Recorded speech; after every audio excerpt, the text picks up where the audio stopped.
अब सुनाऊंगा आपको कथा भगवान के साथ इन्होंने के जुल्म कराया था, जो यही ज्ञान जो दास आपको बता रहा है और इन सदग्रंथों में दिखा रहा है तो आप मान रहे हो। नहीं तो ये धर्मगुरु ई फिर आग लवा दी थी न, पर समर्थ की ओट थी। क्रोथा कांड यही कारण था। सतकर मानना तुम आप जी कि इनकी दुकान बंद होने के कागार पर आ गई थी।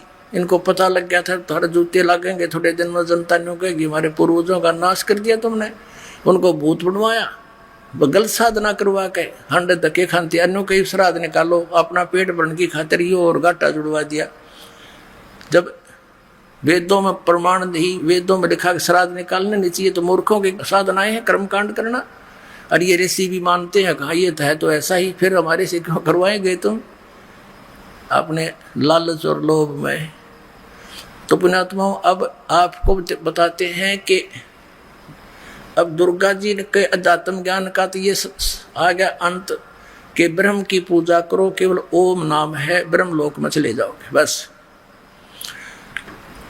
अब ये श्रीमद् भगवत गीता का ज्ञान किसने दिया? ये इस ब्रह्मा विष्णु महेश के पिताजी ने दिया। यू ब्रह्म है, यू काल कहते हैं हम इसको संत लैंग्वेज में। और इसने श्री कृष्ण में प्रवेश करके यू ज्ञान दिया। ये कैसे प्रवेश होता है ये थोड़ा सा आपको क्लियर करेंगे। पहले आपको शिव पुराण दिखाते, थोड़ा सा इससे कंसेप्ट क्लियर होगा।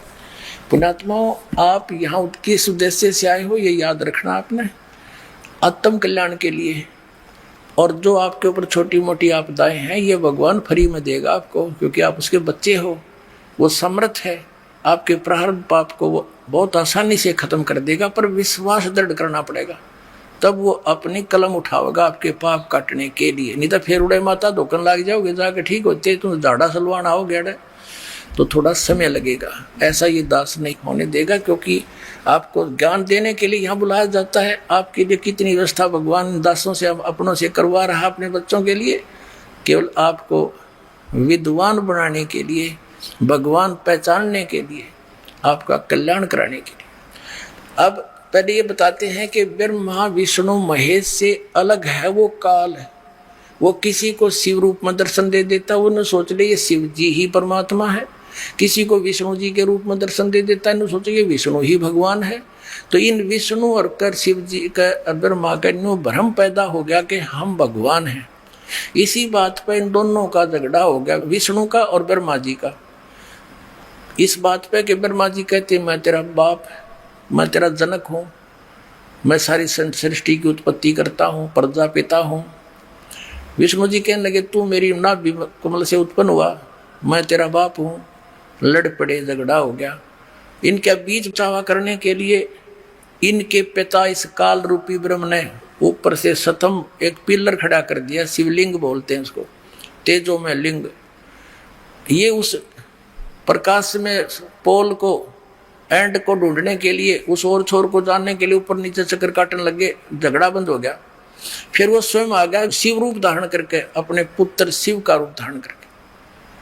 फिर उनको ज्ञान देने लगा कि तुम काहे के भगवान हो, तुमने अपने आप को भगवान मान लिया, यू आर नॉट गॉड, तुम भगवान नहीं हो। अब थोड़ा सा दिखाना पड़ेगा यहाँ पर, यहाँ थोड़ा कम दिखाएंगे क्योंकि गर्मी का मौसम है, ज़्यादा समय नहीं लगेगा। ये देखिएगा, ये शिव महापुराण ये विद संस्कृत है, या दया रही परमात्मा की कि ये अभी तक संस्कृत मिल गई हमारे पास थी। ये देखिएगा, ये श्री शिव पुराण, इसके अनुवादक हैं विद्यावरिधि पंडित ज्वाला प्रसाद जी, मिस्र कृत हिंदी टीका सहित। ये खेमरा श्री कृष्णदास प्रकाशन मुंबई से।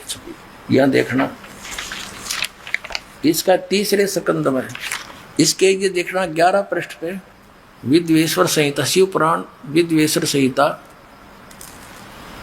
ये विद्वेश्वर संहिता भाग 1 अध्याय 6।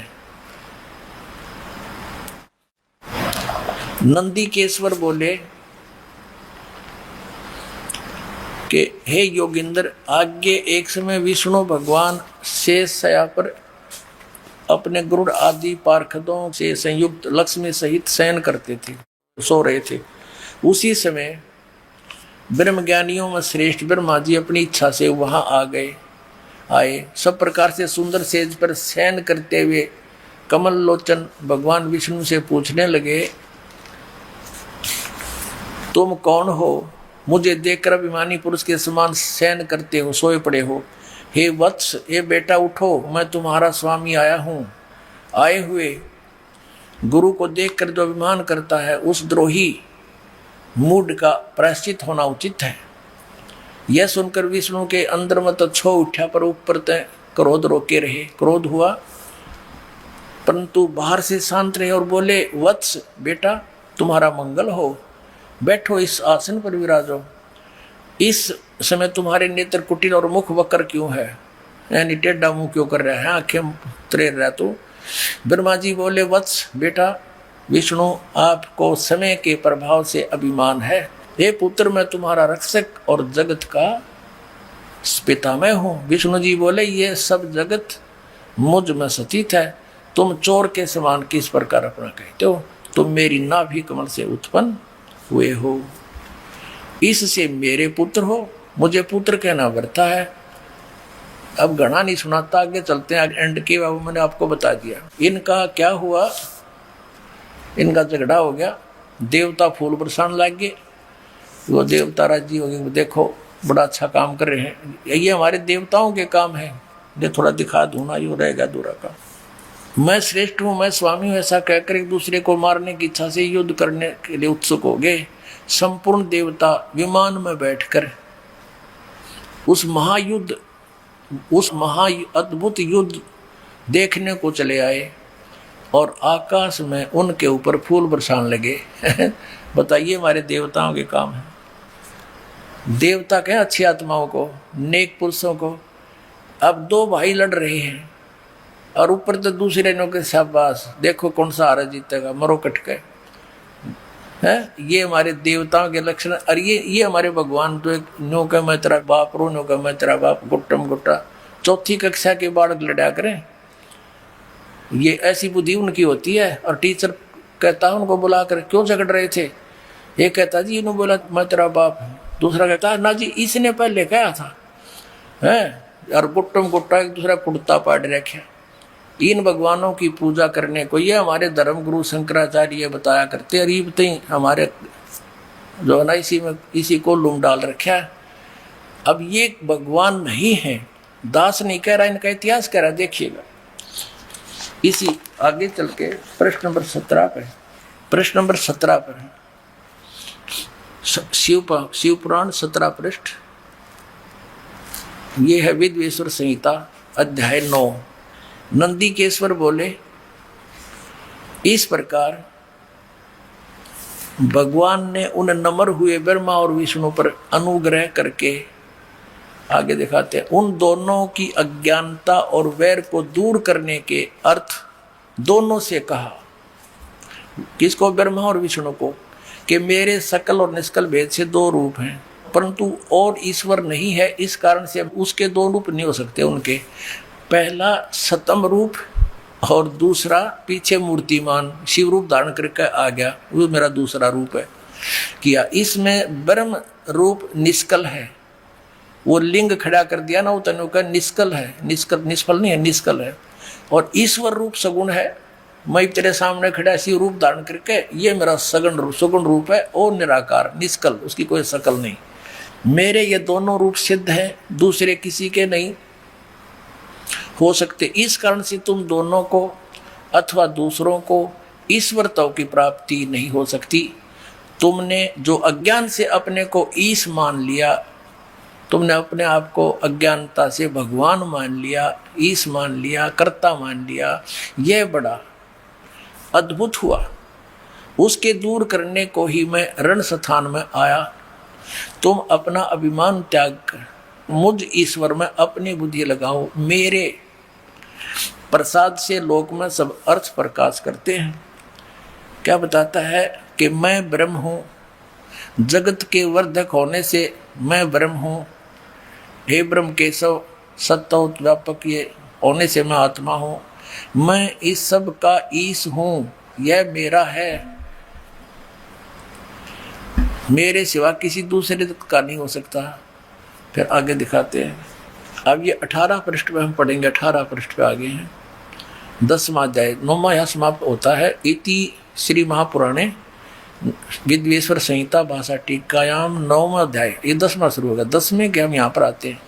10वें श्लोक में ये काल कह रहा है ब्रह्मा और विष्णु को, पुत्रो तुम यह कृत आपने तप से प्राप्त किया है जो कि सृष्टि और उत्पत्ति, सृष्टि की उत्पत्ति और पालन कहता है। ब्रह्मा को उत्पत्ति और विष्णु को पालन, जो महकमा दिया है विभाग, वो मैंने दिया है, अपने तप करके प्राप्त किया, सृष्टि उत्पत्ति और पालन कहता है। सो मैंने प्रसन्न होकर तुम्हें दिया है। इसी प्रकार दूसरे दो रूप, दो कृत यानी दो जॉब, दो विभाग रुद्र और महेश को प्रदान किए हैं, परंतु अनुग्रह कृत कोई भी पाने वह समर्थ नहीं। अपने आत्माओं हमने अपने उस प्रसंग को क्लियर करना है, जो प्रसंग ये कंसेप्ट दास क्लियर करना चाहता है कि ये ब्रह्मा विष्णु महेश का जो पिता है ये धोखा देकर इनको रखता है। इसने प्रतिज्ञा कर रखी है कि मैं अपने वास्तविक रूप में कभी किसी को दर्शन नहीं दूंगा। जैसे गीता जी में श्री कृष्ण से बाहर निकल कर ये क्या दिखाता, देखो ये है मेरा विराट रूप, मैं काल हूँ, मैं किसी के सामने नहीं आता, मैं अपनी योग माया से छुपा रहता हूँ। चौथे अध्याय के 5 और 9 श्लोक में पता है कि मेरे और तेरे बहुत जन्म होली अर्जुन, तू नहीं जानता मैं जानता हूँ। मेरे कर्म अलौकिक हैं, दिव्य है, मेरे जन्म भी अलौकिक है। ये कर्म ऐसे अलौकिक है, बाकी शाम को दिखाएंगे। अब थोड़ा सा कंसेप्ट ये क्लियर करते हैं। अब यहाँ हम जो प्रसंग चल रहा है कि ये सिद्ध हो गया कि ये बोलने वाला पांचवा है, श्री विष्णु जी, श्री ब्रह्मा जी, श्री शिव जी और रुद्र से, इनसे पांचवा है ये बोल रहा है। ये कौन है? ये ब्रह्म है, ये काल है। ये ऐसे धोखा देकर रखता है, किसी को शिव रूप में दर्शन दे देता, किसी को विष्णु रूप में दर्शन दे देता और किसी को ब्रह्मा जी के रूप में। तो इनको भ्रम हो जाता है। लोग कहते हैं आप ही परमात्मा हो, आप छुपाए बैठे हो। इस कारण से ये लड़ भी पड़े, आपस में झगड़ा भी कर लिया। अब इनको बता दिया कि तुमने अपने आप को भगवान मान लिया। You are not God. Brahma और विष्णु तुम भगवान नहीं हो, ना शिव ये महेश ये तुम भगवान नहीं हो। और पुण्यात्माओं ये हमारे शंकराचार्य और हमारे गुरु आचार्य मंडलेश्वर ये हमारी इनके ये भगवान है। और इनका इतिहास और पुराण बताओ ये भगवान है ही नहीं। तो ये हमारे साथ कितना धोखा कर रहे थे। अब ये क्या कहता है कि मेरा एक ओम मंत्र है, नथिंग एल्स। ये जो पांचवा बोल रहा है शिव पुराण का, ये रुद्र विद्वेश्वर संहिता। अब देखना ये 19 पृष्ठ है, वही शिव पुराण विद्वेश्वर संहिता अध्याय 10 का पढ़ रहे। यहाँ लिखा है इस कारण इस अज्ञान की सिद्धि के निमित्त ओंकार नामक मंत्र जप करो। जो बता रहे हैं तुम भगवान नहीं हो, इसलिए उसके बारे में मंत्र जप करो। यह अभिमान का दूर करने वाला है। सोई निज मंत्र उपदेश करते हैं। यह ओंकार मेरे मुख से उत्पन्न होने से मेरे ही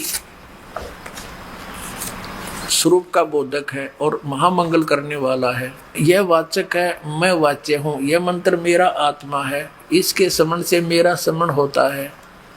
ठीक हो गया।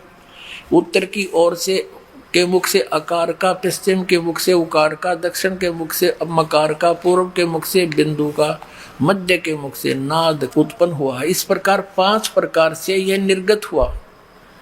वह सब एक होकर ओम एका अक्षर हो जाता है। ये मेरा मंत्र है। सीधी सी बात है, ये ओम एका अक्षर ये मेरा मंत्र है। कौन कहता है? ये शिव पुराण बोलने वाला, जो ब्रह्मा और विष्णु को पुत्र कहता है। तो ये इनका पिता है, ये काल रूपी ब्रह्म है, ये ब्रह्म है।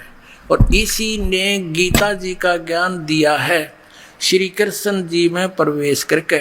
गीता जी अध्याय नंबर 8 के श्लोक नंबर 13 में गीता ज्ञानदाता ब्रह्म कहता है ओम इति एकाक्षरम। जो एकाक्षर आपने भी पढ़ा शिव पुराण में विद्वेश्वर संहिता में कि ये मेरा एक ओम अक्षर एक अक्षर है। इन सब से मिलकर ओम ऐसे ऊ से मैं से बिंदु नाद से इन 5 का ये गठन होकर एक अक्षर हो गया ओम इति। और यही 8वें अध्याय के 13वें श्लोक में गीता ज्ञान दाता ये ब्रह्म श्री कृष्ण में प्रवेश करके बोल रहा। श्री कृष्ण का कोई रोल नहीं गीता के ज्ञान में, ये ऐसे धोखा देता है। तो इसने कहा कि ओम इति एक अक्षरम ब्रह्म व्यवहारण माम अनुसमरण ये परियाति तदंदेहम सयाति परमाम गति। मुझ ब्रह्म का ये एक ओम अक्षर है, एक अक्षर, नथिंग एल्स। उच्चारण करके सिमरण करने का, उच्चारण करके सिमरण करता हुआ यह परियाति तदंदेहम जो शरीर छोड़ते समय इसका जाप करता जाता सयाति परमाम गति।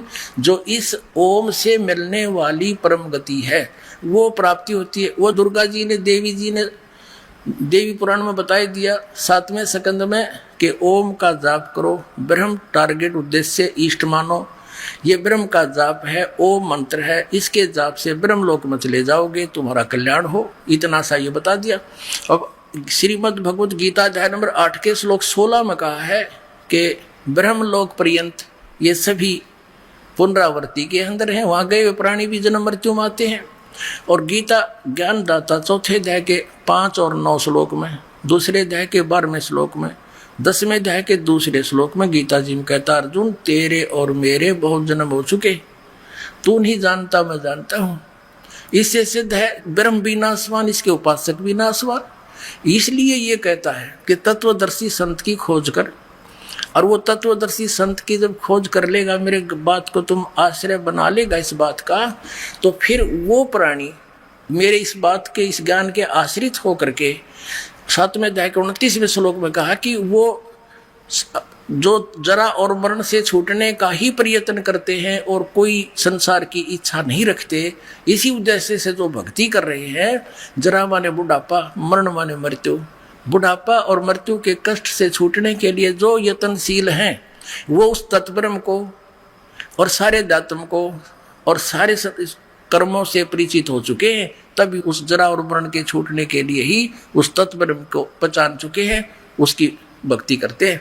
8वें अध्याय के प्रथम श्लोक में अर्जुन ने पूछा फिर किम तत्ब्रह्म, जो गीता ज्ञान दाता से अन्य है वो तो 8वें अध्याय के 3रे श्लोक में उत्तर दिया गीता ज्ञान दाता ने 3रे श्लोक में कि वो परम अक्षर ब्रह्म है। उसकी जानकारी मुझे नहीं है, उसको तत्वदर्शी संतों से पूछो जा करके, वो बताएंगे। और 17वें अध्याय के 23वें श्लोक में उस परम अक्षर ब्रह्म के पाने की साधना का मंत्र बताया है। ओम तत्सति निर्देश ब्रह्मण त्रिविद समर्थ है। उस सचिदानंद घन ब्रह्म परम अक्षर ब्रह्म के पाने का 3 मंत्र की साधना है। साधना पुण्यात्माओं अलग चीज होती है और प्राप्य वस्तु उस साधना का परिणाम होता है। जैसे हम हैंडपंप से जल निकालने के लिए प्रयत्न करते हैं, बोकी मारते हैं, पाइप करते हैं, हैंडपंप लगाते हैं, तो हमारी वो पूजा नहीं, वो साधना है, वो प्रयत्न है। उससे जो वस्तु प्राप्त होगी वो हमारा इष्ट है, वो प्राप्य है। तो इन 3 मंत्रों से ओम तत्सत, ओम ये ब्रह्म का जाप है और तत् और सत ये सांकेतिक शब्द हैं अक्षर पुरुष और परम अक्षर ब्रह्म के। गीता जी अध्याय नंबर 15 के श्लोक नंबर 1 से 4 में बताया है कि उल्टा लटका संसार रूपी वृक्ष है, इसके ऊपर को जड़ है, वो तो पूर्ण परमात्मा है, वो गुप्त है, और नीचे के 3 गुण रूपी शाखा है। गीता ज्ञानदाता ने इतना ही बता दिया। कहते जो इस पूरे संसार रूपी वृक्ष के सभी विभागों को बता देगा, स वेदविद, वह वेद के तात्पर्य को जानने वाला है, वो तत्वदर्शी संत है। ये पहचान बता दी तत्वदर्शी संत की, जो 4थे अध्याय के 34वें श्लोक में जिससे ज्ञान जानने के लिए कहा। फिर ये भी बताया है कि अब परमेश्वर ने स्वयं आकर 600 वर्ष पहले कबीर परमेश्वर ने कहा था, अक्षर पुरुष एक पेड़ है, क्षर पुरुष वा की डार और 3 देवा शाखा है, ये पातरूप संसार। तो भगवान स्वयं भी थे, वो तत्वदर्शी संत भी थे, क्योंकि वो मालिक है, वो सब भाषाओं को जानते हैं और वो परम तत्व से परिचित थे। अब इन्होंने नकार दिया। अब क्या बताता है, 3 गुण रूपी रजगुण ब्रह्मा, सतगुण विष्णु, तम गुण शिव जी, ये तो शाखाएं हैं इनकी संसार रूपी वृक्ष की, ये वैसे अभिन्न अंग है हमारा। तो फिर क्या बताया है 15वें अध्याय के 4थे श्लोक में, तत्वदर्शी संत की प्राप्ति के उपरांत परमेश्वर के उस परम पद की खोज करनी चाहिए जहाँ जाने के बाद साधक फिर कभी लौट कर वापस नहीं आते संसार में, वो पूर्ण मोक्ष प्राप्त करते हैं। और जिस परमेश्वर से सारे संसार रूपी वृक्ष की प्रवृत्ति विस्तार को प्राप्त हुई है, यानी जिसने सारे ब्रह्मांडों की रचना की है, और मैं भी उसी की शरण में हूं। उसके अतिरिक्त कोई साधना किसी की नहीं करनी चाहिए, उसकी भक्ति करो। 18वें अध्याय के 62वें श्लोक में कहा कि अर्जुन तू सर्वभाव से उस परमेश्वर की शरण में जा, उसकी कृपा से तू परम शांति को और सनातन परम धाम यानी उस सतलोक को प्राप्त होगा, तेरा पूर्ण कल्याण होगा। तो पुण्यात्मा, अध्यात्म ज्ञान कंप्लीट, ना ब्रह्मा को ज्ञान, ना विष्णु को, ना शिव को और ना दुर्गा को और ब्रह्म को भी नहीं। वो कहता है उस तत्वदर्शी संतों को पूछो, तो वो तत्वदर्शी संत ये दास है जब पहचाना जाता है। बोलो सतगुरुदेव।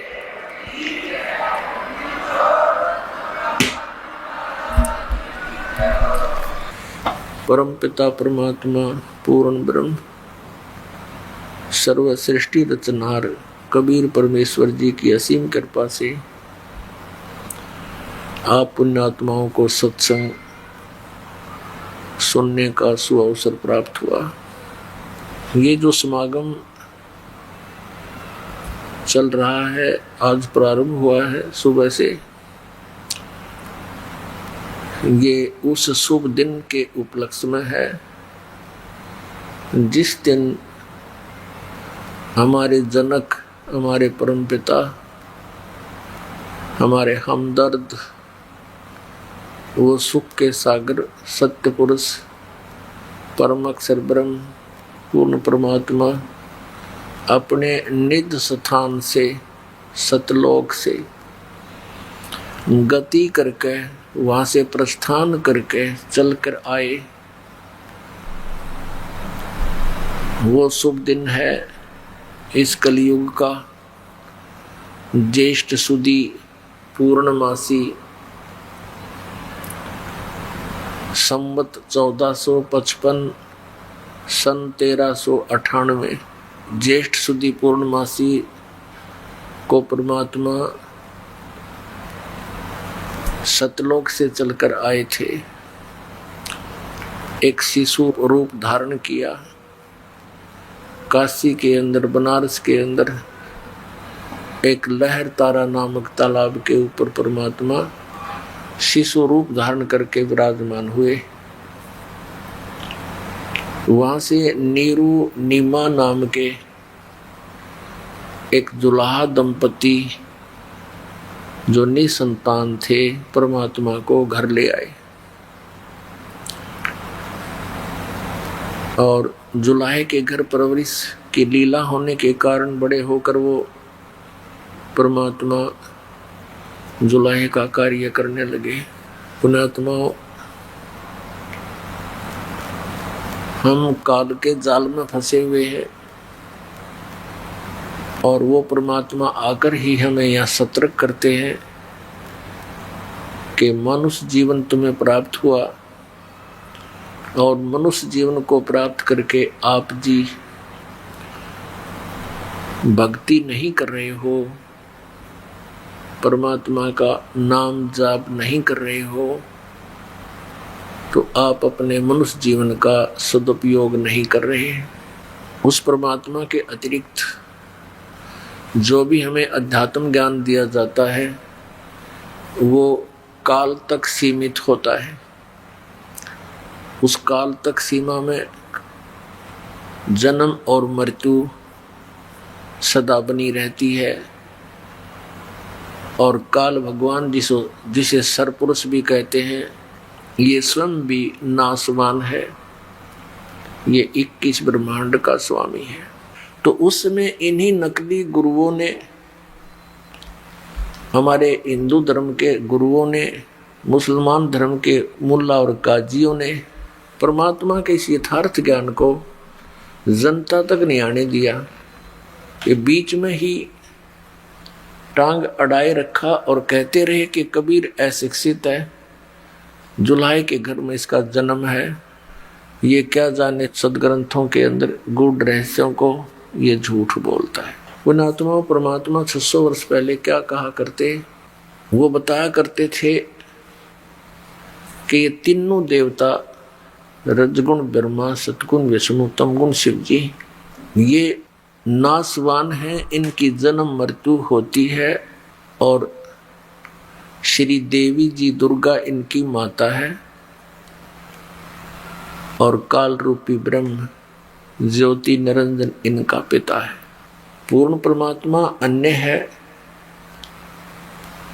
और परमेश्वर कहा करते कि मैं ही वो अलख अल्लाह हूँ, लेकिन हमारे सभी धर्मगुरुओं ने और सभी जितने भी मुसलमान धर्म के धर्मगुरु हैं या ईसाई धर्म के धर्मगुरु हैं, उन्होंने परमात्मा को निराकार बता रखा था। उनका फाइनल फैसला है कि परमात्मा निराकार है। और हिंदू धर्म के जो धर्म गुरु हैं वो कहते हैं परमात्मा मूल रूप में निराकार है, और जब वो यहाँ भक्तों पर अनुग्रह करने के लिए नीचे आता है, अवतार धारण करते हैं, जैसे श्री राम, श्री कृष्ण और अन्य जितने भी 9 और 8, 10 और 25 जो है अवतार बता रखे हैं, तो ये तो इनका साकार रूप बताते हैं और वास्तव में परमात्मा निराकार है। ये इनकी थ्योरी है। और वास्तविकता इसके विपरीत है कि परमात्मा साकार है, सशरीर है। वो अपने निज स्थान में मनुष्य सदृश नर आकार में रहता है, वहां से गति करके आता है, चलकर आता है, और उन श्रेष्ठ आत्माओं को मिलता है, अच्छी आत्माओं को मिलता है, उनको ज्ञान से परिचित कराता है और अपने सतलोक से, सचखंड से भी परिचित कराता है। उसके पश्चात परमेश्वर के उस निज धाम को, शाश्वत स्थान को, सनातन परम धाम को आंखों देखकर वो पुण्यात्मा, वो महान आत्मा फिर आगे अपने एफिडेविट देकर चले जाते हैं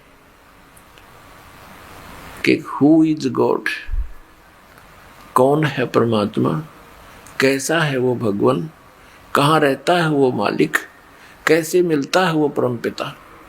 पहले तो आपको ये क्लियर दिखाते हैं कि हमारे सदग्रंथ परमात्मा के विषय में क्या जानकारी देते हैं। पुण्यात्माओं, अभी तक इन्होंने हमारा फूल बना रखा था नकली गुरुओं ने। कोई कुछ कह रहा है, कोई कुछ कह रहा है। परमात्मा एक है और उसकी व्याख्या भी एक होनी चाहिए, उसके पाने की विधि भी एक ही होनी चाहिए। और परमात्मा एक सब मानते हैं, भगवान एक है। और फिर अनेकों भगवान हमारे पूज्य बता रखे थे इन्होंने, जैसे भगवान श्री राम, भगवान श्री कृष्ण, भगवान विष्णु, भगवान ब्रह्मा और फिर अन्य देवी देवता, ये सभी हमारे पूज्य बता रखे थे हमारे गुरुओं ने। तो पुण्यात्मा, हमारे जो सदग्रंथ हैं जिनको आज तक हम शिरोधार्य मानते आए हैं, वो कौन कौन से हैं? पवित्र चारों वेद, पवित्र श्रीमद् भगवत गीता और पवित्र 18 पुराण। अब इन सदग्रंथों में भी अंतर है। जैसे ये 4 वेद, ये गॉड गिवन है, ये प्रभु दत्त है, परमेश्वर ने दिए हैं। और श्रीमद् भगवत गीता, ये भी गॉड गिवन है। श्रीमद् भगवत गीता में ये काल स्वयं वक्ता बना श्री कृष्ण में प्रवेश करके, जिस कारण से इसने श्रीमद् भगवत गीता में कुछ अपना मत जोड़ दिया, योग कर दिया। और वो मत यानी इसके विचार यदि वेदों से नहीं मिलते हैं तो फिर वो हमें मान्य नहीं है। ये 4 वेद पहले सर्वप्रथम परमात्मा ने ये कंप्लीट ज्ञान दिया था, पूर्ण ज्ञान इस सरपुरुष यानी ज्योत स्वरूपी निरंजन ब्रह्म के अंतःकरण में ये पूर्ण ज्ञान फीड कर दिया था, फैक्स कर दिया था सतलोक से, और उसका समय निर्धारित कर दिया था। इतने समय उपरांत अपने आप इसके शरीर से ये बाहर आ गया था संपूर्ण अध्यात्म ज्ञान। इस काल भगवान ने जब इन चारों वेदों को देखा तो इसने क्या किया, इसमें से वो भाग निकाल दिया जिसमें पूर्ण परमात्मा के पाने की विधि और सतलोक के अंदर वर्णित विशेष जानकारी जो थी, वहाँ क्या स्थिति है, कैसे रहते थे, तुम यहाँ कैसे आए, ये भी ज्ञान था। इसने उस पोर्शन को, उस भाग को निकाल कर नष्ट कर दिया। शेष जो ज्ञान है अपने पुत्र ब्रह्मा को दे दिया। आगे चलकर ये 4 वेद कहलाए, उसके 4 भाग कर लिए। जिस वेद के भाग को इस ज्योत निरंजन ने अर्थात इस काल भगवान ने, ब्रह्म ने नष्ट किया था, उसको दोबारा देने के लिए परमात्मा स्वयं आते हैं और वो अपने मुख कमल से बोलकर उस अमृत ज्ञान को सुनाते हैं। वो ब्रह्मणे मुखे सच्चिदानंद घन ब्रह्म की वाणी कहलाती है। श्रीमद् भगवत गीता, श्रीमद् भगवत गीता अध्याय नंबर 4 के श्लोक नंबर 32 में ये वर्णन किया है कि सच्चिदानंद घन ब्रह्म की वाणी में इन धार्मिक अनुष्ठानों यानी यज्ञों की जानकारी विस्तार के साथ कही गई है, और उस ज्ञान को जानने के बाद फिर ये साधक सभी कर्मों से मुक्त हो जाता है। उसी के भी उसको तत्व ज्ञान कहा है। श्रीमद् भगवत गीता अध्याय नंबर 4 के श्लोक 34 में कहा कि उस ज्ञान को जो सच्चिदानंद घन ब्रह्म ने अपने मुख कमल से बोलकर जो ज्ञान दिया है वो तत्व ज्ञान है। उस ज्ञान को तत्वदर्शी संतों के पास जाकर समझ, और फिर जैसे वो तत्वदर्शी संत तुझे मार्गदर्शन करें तो उस परमात्मा की साधना तो तू ऐसे कर सकता है। अपनी भक्ति के विषय में गीता ज्ञानदाता ने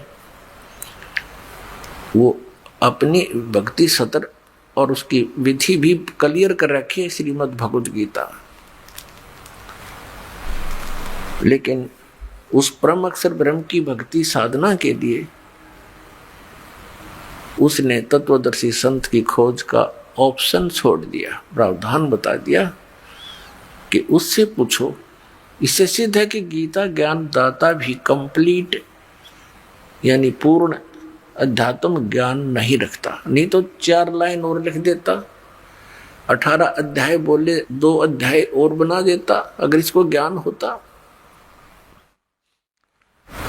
तो पुण्यात्माओं उस ज्ञान को बताने के लिए परमात्मा स्वयं आए थे।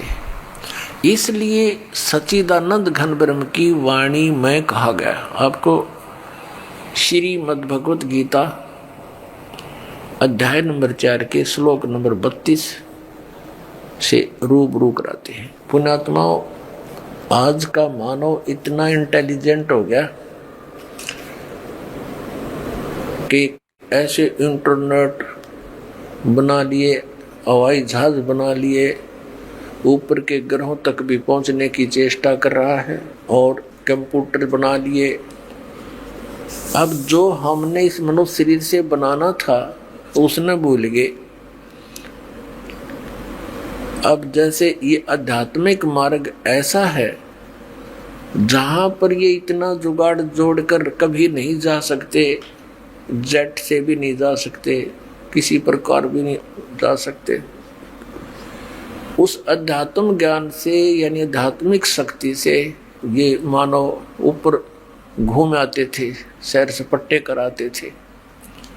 आपने महाभारत के अंदर सुना होगा ये पांचों पांडव जो वनवास में थे, अर्जुन डांस करने की शिक्षा लेने के लिए इंद्र के लोक में, स्वर्ग में गया था अपनी आध्यात्मिक शक्ति के जोर से, और वहाँ नाच गाने की शिक्षा ट्रेनिंग लेकर आया था। तो पुण्यात्माओं, हम अध्यात्म मार्ग को भूल गए क्योंकि हमारी साधना भक्ति शास्त्र विरुद्ध थी, और जिस कारण से परमात्मा से मिलने वाली कोई भी ऐसी क्रिया हमें प्राप्त नहीं हुई जिससे हमारा विश्वास दृढ़ हो कि भगवान ऐसा कर सकता है। तो अब हमने परमात्मा की तरफ अपना इस तीव्र माइंड को, तीव्र दिमाग को घुमाना है, परमात्मा पाना है। ये तो यहाँ का एक अस्थायी सुख है, इसकी हमें घनी आवश्यकता भी नहीं है।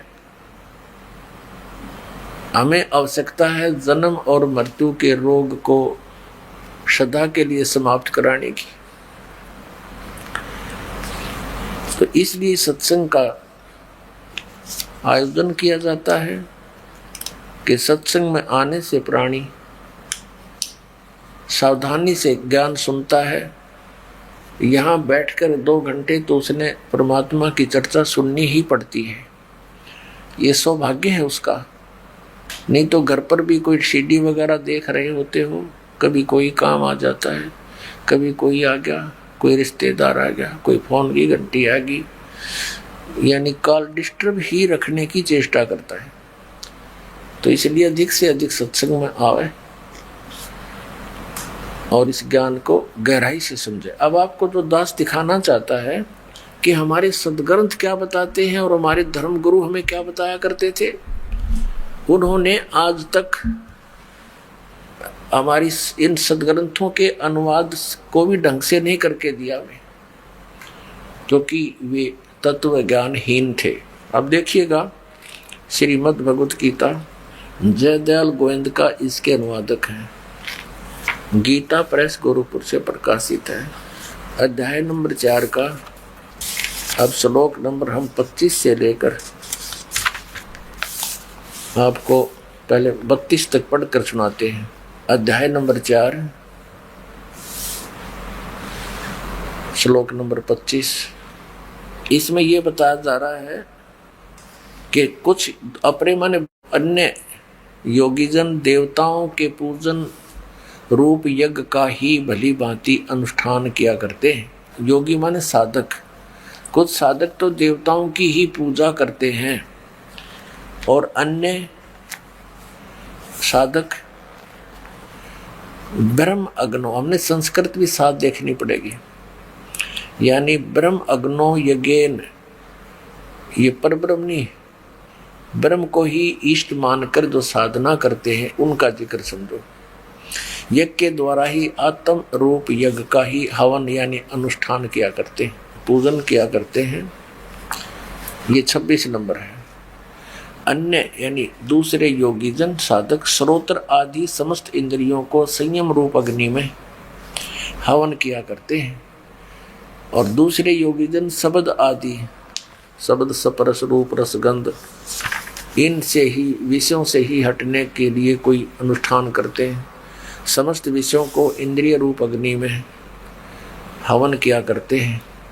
अब 27 में दूसरे योगीजन इंद्रियों की संपूर्ण क्रियाओं को और प्राणों की समस्त क्रियाओं को, प्राण माने श्वासों की क्रियाओं को ज्ञान से प्रकाशित आत्म संयम योग रूप अग्नि में हवन किया करते हैं, यानी अपना संयम बनाने के लिए ही अभ्यासरत होते हैं। 28 में चौथे अध्याय का 28।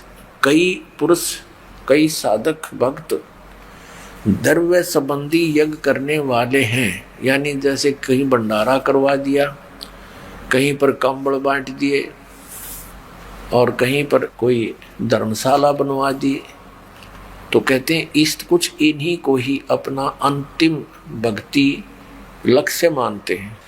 और कुछ तपस्या ही करते हैं, तपस्या रूप यज्ञ करने वाले हैं, तथा अन्य दूसरे योगी योग रूप यानी आसन वगैरह करते रहते हैं, इसी में पेट का पानी हिला दिया, लोग रजा दिए, अध्यात्म इसी को मानते हैं। और कुछ अहिंसा आदि तीक्ष्ण व्रतों से युक्त यत्नशील पुरुष, यानी जैसे मुंह पर पट्टी बांध गए, नंगे पैर घूमना, इस तरह के एक झाड़ू सा लेकर फिरना, इस तरह की साधना को ही वो अपना अंतिम लक्ष्य, अंतिम उपलब्धि, अंतिम साधना मान रहे हैं। यत्नशील पुरुष स्वाध्याय रूप ज्ञान यज्ञ करने वाले।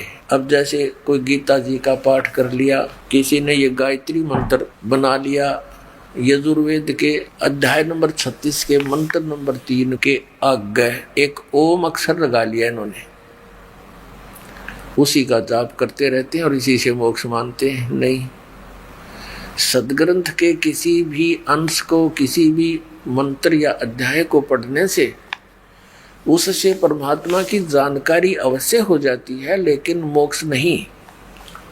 मोक्ष प्राप्ति की विधि उससे भिन्न होती है। जैसे बिजली है, लाइट, इलेक्ट्रिसिटी, इसके गुणों को बार बार गाता रहे, सुनाता रहे, कविता बना ले वह तो बहुत अच्छी है, अंधेरे को उजाले में बदल देती है। और वो प्रोसीजर अपनावा नहीं, वो तरीका अपनावा नहीं जिससे कनेक्शन मिले, और कनेक्शन मिले बिना वो जो गुण है बिजली में वो प्राप्त नहीं हो सकते। इसलिए स्वाध्याय का जो कारण है, इसका लाभ क्या है, हमें जानकारी होती है कि भगवान कैसा है, कहाँ रहता है, कैसे मिलता है। और जब तक वो साधन नहीं अपनाएंगे तो उस ज्ञान का क्या फायदा, हमें यूज ही नहीं। तो ये बताया है कि कुछ स्वाध्याय रूपी ज्ञान यज्ञ करते रहते हैं करने वाले। आगे देखना अब 29 और 30 में क्या कहा है, अध्याय नंबर 4 के 29 और अब 28 पढ़ लिया। इसमें क्या कि दूसरे कितने ही योगी जिन अपान वायु में प्राणवायु को हवन करते हैं, यानी योग अभ्यास में लगे रहते हैं, श्वास उश्वास की क्रिया, प्राणायाम वगैरह करके। अन्य योगी जन प्राणवायु में अपान वायु को हवन करते हैं। अन्य कितने ही नियमित आहार अल्पाहारी रहते हैं, कुछ प्राणायाम प्रयाण पुरुष कुछ प्राणायाम करते रहते हैं, प्राण और अपान की गति को रोक कर प्राणों को प्राणों में ही हवन किया करते हैं। ये सभी साधक यज्ञों द्वारा पापों का नाश कर देने वाले, यज्ञों के जानने वाले हैं। इसका अर्थ ये है कि जितने भी साधक हैं ये अपनी अपनी साधना को पाप नाशक जानने वाले हैं। यदि इनको ये पता लग जाए कि ये साधना ठीक नहीं है तो ये तुरंत त्याग दें, कोई ना डले डोए। अब चौथे अध्याय के 31वें श्लोक में ये कहा है कि जो सत साधना नहीं करते, यज्ञ से बचे हुए अमृत का अनुभव करने वाले सनातन परम धाम को प्राप्त होते हैं। अपने आत्मा श्रीमद् भगवत गीता अध्याय नंबर 3 के श्लोक नंबर 10 से लेकर 15 तक एक विशेष विवरण दिया है कि जो पूर्ण परमात्मा को, परम अक्षर ब्रह्म को इष्ट मानकर और सत साधना करते हैं, उनको भोग लगाकर उससे बचे हुए अन्न को खाते हैं, वो सर्व पापों से मुक्त हो जाते हैं। तो यहाँ भी उसी का एक हिंट दिया है चौथे अध्याय के 31वें श्लोक में कि यज्ञ से बचे हुए, यानी सत साधना जो हम करते हैं, परमात्मा को भोग लगाते हैं, वो बचा हुआ जो प्रसाद है, हलवा कढ़ा या जो भी प्रसाद है, तो उसको हम सभी भक्त यहाँ खाते हैं। तो इससे भी हमारे बहुत से जो है पाप नाश होते हैं, क्योंकि यहाँ परमात्मा की वाणी चलती है, तत्व ज्ञान चलता है, भोग लगता है, तो उसके आहार से भी हमारे इस प्रसाद रूप में खाने से पाप नाश होते हैं। क्योंकि यहाँ शास्त्र अनुकूल साधना है। शास्त्र अनुकूल साधना में प्रत्येक जो भी यज्ञ है, अनुष्ठान है, इन सब का विशेष लाभ साधक को प्राप्त होता है। तो देखिएगा चौथे अध्याय का अब 31वां श्लोक सुनाते हैं।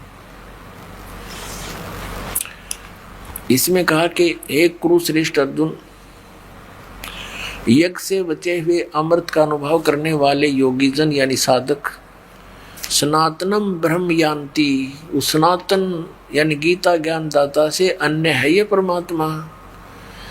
सनातन ब्रह्म को, परब्रह्मणी सनातन परमात्मा को प्राप्त होते हैं, अविनाशी भगवान को प्राप्त होते हैं। यज्ञ न करने वाले यानी ये जो यज्ञ नहीं करते यानी साधनाएं नहीं करते, भक्ति नहीं करते, जो धार्मिक अनुष्ठान नहीं करते, उनके विषय में फिर क्या बताया है? जो यज्ञ न करने वाले पुरुषों के लिए यानी जो भक्ति साधना करते ही नहीं, तो यह मनुष्य लोग भी सुखदायक नहीं है। फिर परलोक कैसे सुखदायक हो सकता है? भावार्थ ये है कि जो साधना नहीं करते, भक्ति नहीं करते, वो यहाँ भी दुखी और आगे भी दुखी। अब जो दास आपको जिस पॉइंट पर लाना चाहता था, अब हम आए हैं। अब चौथे अध्याय के 32वें श्लोक में ये कहा है कि इस प्रकार के जो अभी वर्णन किए हैं धार्मिक अनुष्ठान 25 से लेकर 30 तक, ये साधनाएं ऐसी हैं जो अपने अपने हिसाब से सब कर रहे हैं और सभी अपनी इन यज्ञों को, धार्मिक अनुष्ठानों को पापनाशक जानते हैं। अब यहाँ बताया है कि इस प्रकार की बहुत विस्तार के साथ यज्ञों की जानकारी उस सच्चिदानंद घन ब्रह्म की वाणी में विस्तार के साथ कही है। अब सच्चिदानंद ब्रह्म की वाणी कौन सी है? अब जैसे गीता है, ये वेदों का ज्ञान है, चारों वेदों का, तो वो सच्चिदानंद घन ब्रह्म की वाणी उन वेदों, गीता, पुराणों से भिन्न है, जो परमेश्वर ने स्वयं अपने मुख कमल से बोली है। अब देखना ही, पढ़ो एक बार इसको। अब वैसे विश्वास नहीं होगा, मौखिक बहुत धोखा खा चुके हैं हम। अध्याय 4 श्लोक नंबर 32 में इस प्रकार बहुत तरह के, बहुविधा, बहुत तरह के यज्ञ, यहाँ इन्होंने गलती कर दी, ब्रह्मण मुख्य का अर्थ कर दिया वेद की वाणी, ये गलत कर दिया। अब देखो यहाँ विचलित हो गई है। अब आपको दिखाते हैं अध्याय नंबर 17 और श्लोक नंबर 23। इसमें क्या बताया है? ओम तत्सत इति निर्देश है ब्रह्मण, ब्रह्मण है त्रिविध समर्थ है, ये ब्रह्मण शब्द है। इसका अनुवाद इन्होंने क्या किया है? ओम ओम तत् तत् सत सत इति, यह त्रिविध मन 3 प्रकार का, ब्रह्मण माने सच्चिदानंद घन ब्रह्म का निर्देश है, समर्थ है, नाम कहा है। हमने सिर्फ इतना लेना, इसको फिर बाद में छेड़ेंगे। ब्रह्मण माने सच्चिदानंद घन ब्रह्म। अब फिर हम वापस आते हैं चौथे अध्याय में, आगे हम फिर श्रीमद् भगवद गीता का, और ये देखिएगा 32वां श्लोक। इसमें ब्रह्मण मुखे शब्द है, ब्रह्मण मुखे एवं बहुविधा यज्ञ वितता ब्रह्मण मुखे कर्मजान विधितान सर्वान एवं ज्ञात्वा विमोक्ष से। इसका अर्थ है कि इस प्रकार और भी बहुत प्रकार के यज्ञ माने धार्मिक अनुष्ठानों की जानकारी, यहाँ लिखना था सच्चिदानंद घन ब्रह्म की वाणी में, यानी मुख्य माने उनके मुख कमल से बोली गई। मुख्य का अर्थ है उस परमात्मा के द्वारा अपने मुख कमल से बोली गई उस वाणी में, वो कबीर वाणी है। अब देखना, इन्होंने यहाँ वेद की वाणी लिख दिया, ये कोई अर्थ हुआ? ब्रह्म का अर्थ वेद करना इनकी अज्ञानता है। जैसे इन्होंने इस गीता जी में बहुत जगह अनुवादों में फेरबदल करने की चेष्टा की अज्ञानता के कारण। जैसे 7वें अध्याय के 18वें श्लोक में अनुत्तमम शब्द है, ये केवल श्री कृष्ण जी को सुप्रीम पावर मान कर चल रहे थे, परम शक्ति मान रहे थे, जबकि श्री कृष्ण का तो रोल ही नहीं गीता के ज्ञान में। वो तो इनका पिता बोल रहा है ब्रह्म, और वो कह रहा है कि ये साधक मेरे वाली साधना में, अनुत्तम साधना में लीन है, क्योंकि जन्म मृत्यु ना इनकी मिटे ना हमारी मिटे, मेरी मिटे। इस प्रकार इसलिए 18वें अध्याय के 62वें श्लोक में कहा कि उस परमेश्वर की शरण में जा जिसकी कृपा से तू परम शांति को, सनातन परम धाम को प्राप्त होगा। अब फिर आगे 18वें अध्याय के 66वें श्लोक में वर्ज शब्द है। वर्ज का अर्थ जाना होता है। जैसे इंग्लिश वर्ड है गो, गो मीन जाना होता है, और उसको कोई कहे आना करता है कहीं पर, तो वो कति अज्ञानी आदमी है। वो केवल अड़ंगा अड़ाने की चेष्टा करता है व्याकरण को आधार बना के, तो वो हमने नहीं मानना है। तो यहां भी इन्होंने ऐसा ही किया। ब्रह्म का अर्थ वेद नहीं होता, ब्रह्म माने परमात्मा। और वेद जो है, वेद कहो, गीता जी कहो, ये उसका विधान है। जैसे एक राजा समझो ब्रह्म और वेद समझो संविधान। तो जहां राजा का प्रकरण हो वहां संविधान करना तो मूर्खता की बात होती है। तो ब्रह्म का अर्थ परमात्मा होता है। अब यहां देखिएगा, फिर चलिए चौथे अध्याय का हम 32वां श्लोक पढ़ेंगे। अब निर्णय हो जाएगा। इस प्रकार बहुत प्रकार के यज्ञ सच्चिदानंद घन ब्रह्म की वाणी में विस्तार के साथ कहे गए हैं। ये वेद की वाणी, वेद गलत लिखा, सच्चिदानंद घन ब्रह्म की वाणी। उन सबको तू कर्म जान विधि। इसका अर्थ है कि ये कर्मों से नाम उठत नाम बैठत नाम सोध जागवे, काम करते करते उसकी साधना होती है। उस परम पिता परमात्मा के उस वाणी में ऐसा वर्णन है। देखना, कर्म जान है, शारीरिक क्रियाओं द्वारा संपन्न होने वाले जान, विधि माने जान। इस प्रकार तत्व से जानकर उनके अनुष्ठान द्वारा तू कर्म बंधन से सर्वथा विमोक्ष से मुक्त हो जाएगा, पूर्ण रूपेण मुक्त हो जाएगा। अपने आत्मा चौथे अध्याय के 33वें श्लोक में सिर्फ इतना कहा है कि इस द्रव्य में यज्ञ से ज्ञान यज्ञ श्रेष्ठ है। द्रव्य में यज्ञ कौन सी होती है? जो धन से संपन्न होती है। यज्ञ जैसे भंडारा है, कहीं पर कोई मंदिर बनवा दिया जिसको धर्म मानते हैं, कहीं कंबल बांट दिए, इस तरह के कोई धर्मशाला बनवा दी। तो कहने का भाव ये है कि पहले तू ज्ञान समझ, उस तत्व ज्ञान को ना समझकर अंधाधुंध वैसे ही कोई दान करने धर्म करने की बजाय ज्ञान यज्ञ श्रेष्ठ है। उस ज्ञान को समझ, उसके बाद फिर उस तत्व ज्ञान के आधार से तू फिर वो धर्म कर। ऐसे आंख मीच कर वैसे अंधाधुंध धर्म करने से कोई लाभ नहीं होता। इसका ये भाव देखिएगा। चौथे अध्याय का श्रीमद् भगवद गीता अध्याय नंबर 4 का श्लोक नंबर हम अब 33 पढ़ेंगे। इसका आगे वर्णन है।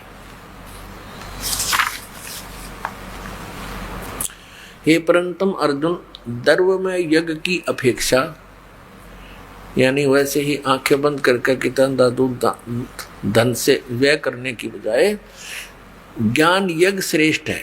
यानी पहले तत्व ज्ञान समझ, और ज्ञान मात्र यानी संपूर्ण कर्म उस ज्ञान में समाप्त हो जाते हैं। बेमतलब के डले डोने उस ज्ञान में समाप्त हो जाते हैं। उसमें क्या होता है? गुरु बिन माला फेरते, गुरु बिन देते दाने, गुरु बिन दोनों निष्फल है, चाहे पूछो वेद पुराण।